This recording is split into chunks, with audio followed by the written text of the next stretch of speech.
Well, hello everyone. Welcome back to Obsessive Preparedness. This video is the re-release of week 4 of my 10 bucks a week food prep challenge. Now, for all of you that are out there new, I'm a prepper, and what I do is I try to show you how to build your food storage up so that your family can be sustainable for any instance. And what is crazy about this week 4, I did this almost a year and a half ago. And when I did this video, who would have ever thought that 2020 was going to be the chaos and the SHTF show that we have seen? It is a crazy year, and in this video I talk about why you need to prep. So as new preppers, just because we're looking into 2021 and we're going to hopefully see some reprieve from all of this virus crap that is going on. We don't know. Maybe it'll continue. But who would have thought a year and a half ago when I'm talking, I repeat myself a lot in this video because I try to express myself of why we need to prep, and I keep bringing up hurricanes, natural disasters, medical, loss of income, and all these things that I discuss in this video is kind of what is going on today. Grocery stores being completely wiped out of certain items. People not being able to go to work because they're sick. Businesses closing down, and so you don't have an income. This is why we prep. And so I highly suggest that you watch my 10-part series on 10 bucks a week or less. I'm on week 4 of this video, re-released from a year and a half ago. And I discuss the same thing today that was discussed a year and a half ago. And yeah, keep an eye out, get into the video. I hope you enjoy. I hope you watch this whole series, because food prep, food storage is obtainable for all, and it's not just because we're looking at a doomsday scenario. Just because we might get a reprieve for 2021 does not mean that there might not be something ahead of us. So I hope you enjoyed this video, and we're going to get on into it.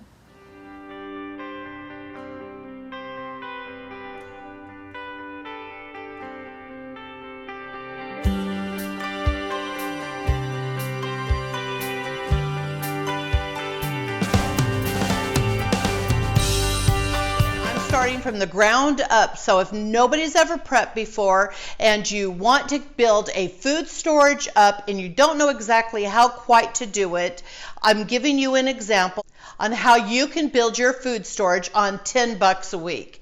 And this is weeks 1, 2, and 3 sitting back here. I'm working on week 4. The reason why my family preps is for any situation, and mostly for day-to-day reasons. We have just recently, we went through a whole ordeal in our family where we had to use our food storage. And without our preps, it would have been pretty bad. And it was pretty bad. But with our food preps, it helped us out greatly.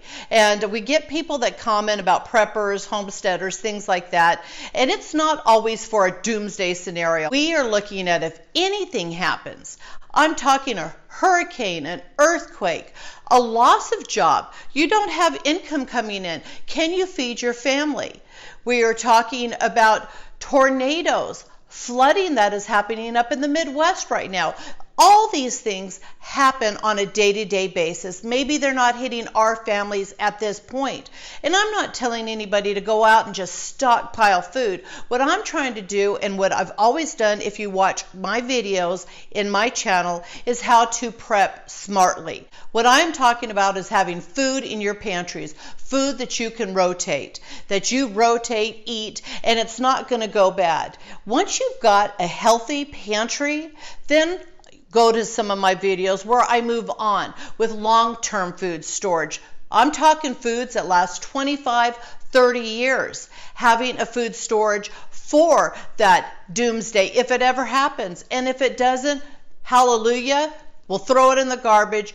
It's just there in case something happens. I'm more concerned with people that live day by day and think the grocery store is always there. You don't always have the food readily available in the grocery stores, and especially in a natural disaster where you have a hurricane come in and the grocery stores get wiped out. So what I'm trying to do is help you prep so that you don't have to run to the stores. You know you have enough food that you can take care of your family for a week, 2 weeks, a month, and even further if you keep going on with your preps. It's a wonderful thing to know that you can feed your family. So get out of your head that it's doomsday, that we're planning for doomsday. It is not that. We are talking about loss of job, loss of income, that you can feed your family. We're talking a hurricane, earthquake, those circumstances. God forbid something devastating happens, that maybe we have food stored for our families. So getting to the 4th week challenge, I've got suddenly salad. Now here's another idea that you can put in your jars, or take them out of their boxes, put them in food saver bags or Mylars. For 98 cents, you can get these suddenly salads, classic, ranch and bacon, and Caesar.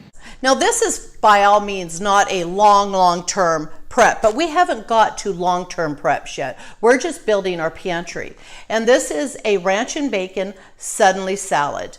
And this is something that will store for several years. Now on the ingredients, they say to use mayonnaise. Well, maybe we don't have preps with mayonnaise in it. Or maybe we can make mayonnaise if we have some fresh eggs. But if you don't, mix some tuna with this. Mix your seasonings that come in this in with your tuna oil. Boil this down, put your tuna in, and you have a nice hot meal, a different flavorful meal. This is something that people will eat if you do different varieties of, and be happy and have different flavors and different calorie intakes. And I know that, in a doomsday, individuals need anywhere from 1,200 to 3,200 calories, but you can build your calories up with these simple ingredients and have happier meals, healthier meals, instead of the same thing over and over again. So I'm going to take my suddenly salad, I'm going to put it in a mason jar, I'm going to leave my seasonings in the pack it into my mason jars, similar to what I did with my 15 beans. They're sealed here, my packet's in the top, the soup mix, and I've air sealed them completely. If you're interested on how to do this, go back and look at week 1, 2, and 3, the try canning videos, and we'll show you how to store these. Our suddenly salad was 98 cents. Now the next thing to go into our preps is just a simple can of baking powder, 99 cents. So now that we can make breads, we have our baking soda over here, oil, water, baking powder. We can make breads. We've got some oatmeal over here. You can make tortillas. You can make all sorts of things with these products. So we've got this in our preps now. So getting back to the conversation of having different things instead of having just beans or just rice.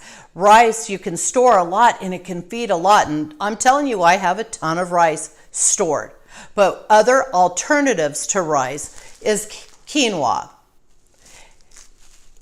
If you make quinoa, you've got more protein in quinoa than rice.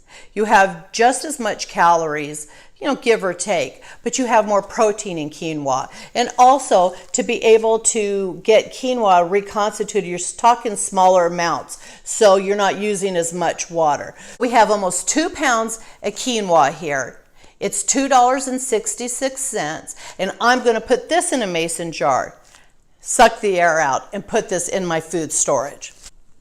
Quinoa, you can do so many different things. I compare quinoa to like a rice-a-roni. You put it in a pan with some olive oil or butter, you brown it, toast it, you put some water into it, put a lid on it, boil it down. It's real similar to like rice, but you're getting more protein than rice.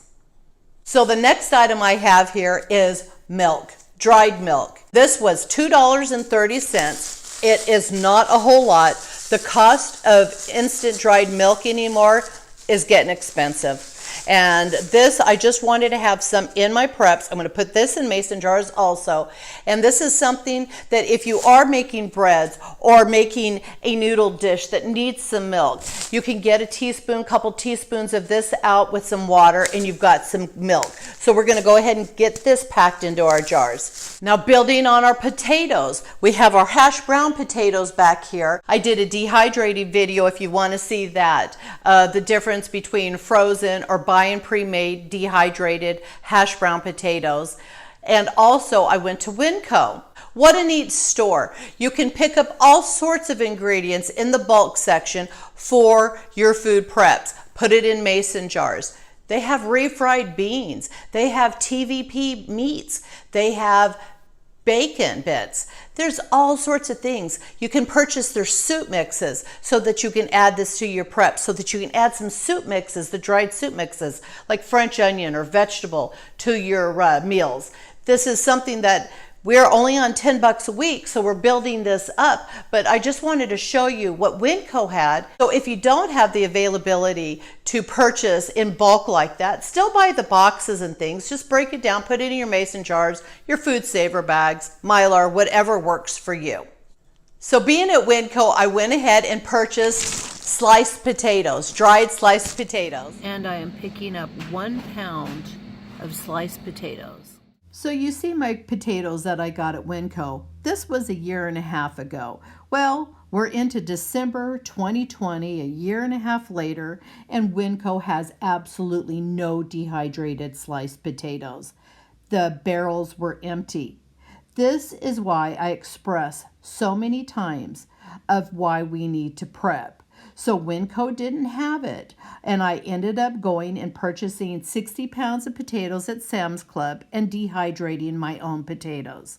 You have to, as a prepper, realize that the stores are not always going to be there for you. Your shelves will empty out, so you need other alternatives and knowledge of how to prep. So this is just a perfect example.